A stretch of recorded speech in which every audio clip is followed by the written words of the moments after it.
Dito ako na almusal. Nasangag ako ng bahaw.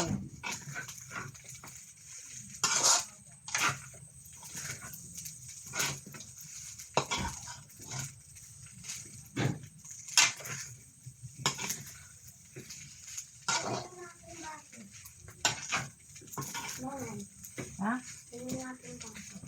Wait lang.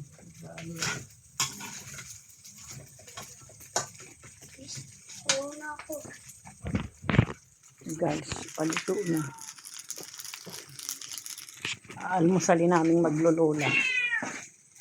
Kasi kailangan kong kumain ng kanin. Hindi ako kumain kagabi. Oh, nangangata lang kalamnan ko pag hindi ako nakakakain ng kanin.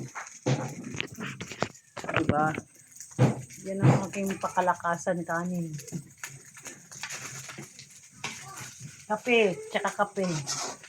Yan ang napupunak ko sa kanin. Pag sa umaga hindi pa ako nakakakape, naku po, kalambot ng aking tuhod.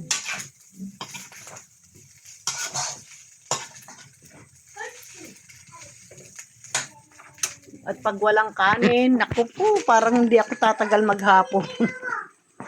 Yan ang nagpapalakas sa akin, kanin at kape.